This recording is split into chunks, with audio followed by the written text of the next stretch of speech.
नमस्ते। साल 2014 से पहले भारत को कोई भी देश आंख दिखाकर निश्चित होकर बैठ जाता था। भारत की इस उदारता का फायदा उठाकर पाकिस्तान और चीन ने हमेशा देश के खिलाफ बड़ी साजिशें रचनी शुरू की। यही नहीं, अमेरिका, यूरोप और खाड़ी के इस्लामिक देश भी भारत के विरुद्ध खेलने में मशगूल रहे। इन देशों के लिए भारत उस तंदूरे जैसा हो गया था जिसे कोई भी जब चाहे बजा सकता था। लेकिन पिछले 9.5 साल से हालात एकदम उलट हो गए हैं। भारत को छेड़ने वाले आज सुरक्षित नहीं रहे हैं। ऐसे भारत विरोधियों को सबक सिखाने में किंतु परंतु जैसे शब्दगोण हो चुके हैं। अब भारत अपने दुश्मनों को धूल चटाने के लिए हर ताकत का खुलकर इस्तेमाल करता है।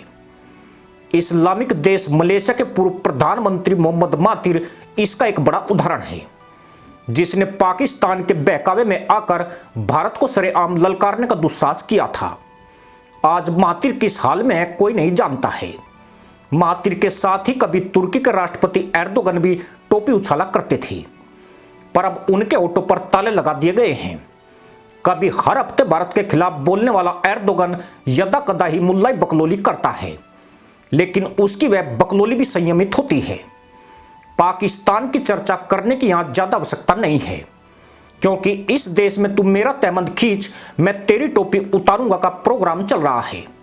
यहां तो पता ही नहीं है कि पाकिस्तान को नेता चला रहे हैं या हीरा मंडी की बंदी। पर ऐसा लगता है कि एकाध देशों ने भारत विरोधियों की मिट्टी पलीत से कोई सबक नहीं लिया है।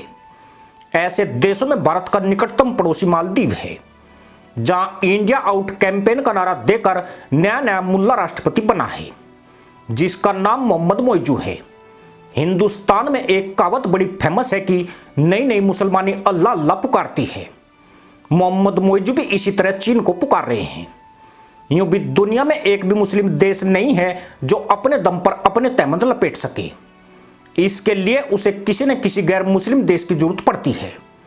मालदीव भी अपनी तशरीफ ढकने के लिए चीन की शरण में है। उसी चीन के दरबार में जो मुसलमानों की बजाने में कोई कोर कसर नहीं छोड़ता है। मोइजू जैसा मुल्ला शिकार खुद ड्रैगन के जबड़े में अपनी गर्दन डाल चुका है। भारत को मोइजू द्वारा चीन का पिछवाड़ा चाटने से कोई भी आपत्ति नहीं है, लेकिन इस मुल्ला ने बड़ी गलती यही कर दी कि इसने भारत का विरोध करके चीन से गलबैया की है। मालदीव के भीतर भारत को एक खलनायक बनाने में अहम अभियान चलाया है। प्रधानमंत्री मोदी को गालियां दी गई है और भारतीय नागरिकों पर आपत्तिजनक टिप्पणी की गई है।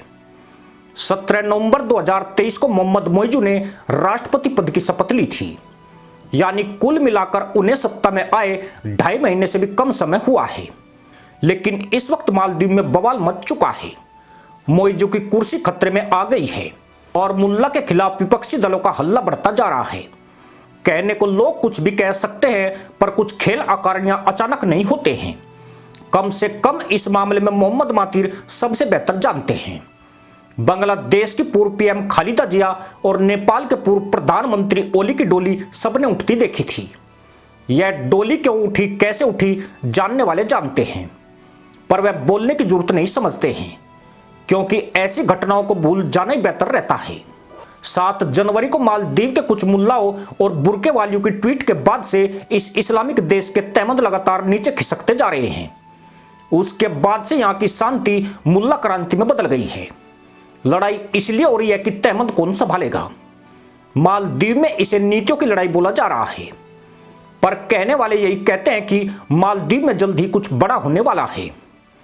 1 दिसंबर 2023 को पीएम नरेंद्र मोदी ने मालदीव के राष्ट्रपति मोहम्मद मोइजू से मुलाकात की थी।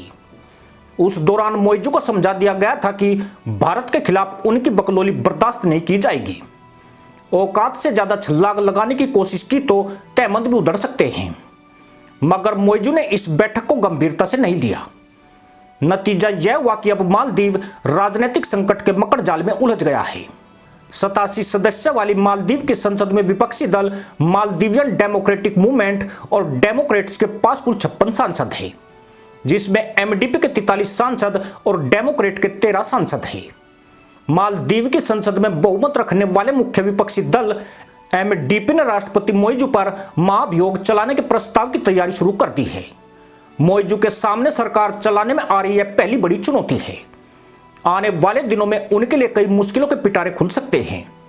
हाल ही में मालदीव पर्यटन विभाग के चौंकाने वाले आंकड़े सामने आए हैं, जिसमें देश में आने वाले भारतीय पर्यटकों की संख्या लुढ़ककर 5वें पायदान पर पहुंच गई है।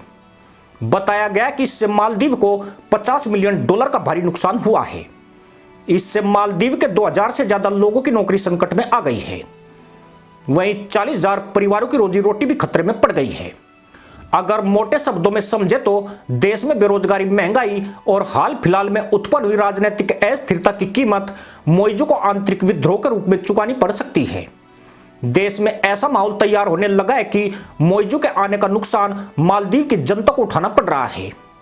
अगर राष्ट्रपति मोइजू हालातों को संभालने में नाकाम रहे तो देश के मुल्ला बेकाबू हो सकते हैं। यूं भी एक गवारू कौम जरा सी आहट में उत्पाती हो जाती है। भारत चुपचाप बैठा मालदीव की मुल्लागर्दी को देख रहा है। ऐसा इसलिए कि जो भी करना है मालदीव की जनता करेगी। सरकार और विपक्ष की जूतम पैजारी इस इस्लामिक देश की दिशा तय करेगी। पर कुछ भी हो, मोइजू को भारत से पंगा लेने की हिम्मत नहीं करनी थी, वह भी तब जबकि उसके पास मुल्लाई पॉलिसी से ज्यादा वैश्विक कूटनीतिक ज्ञान नहीं है। ऐसी पॉलिसी से फंटर आवाम को तो फुद्दू बनाया जा सकता है, पर देश को चलाना बहुत मुश्किल काम है। इसी के साथ अनुमति दोस्तों, जय हिंद, वंदे मातरम।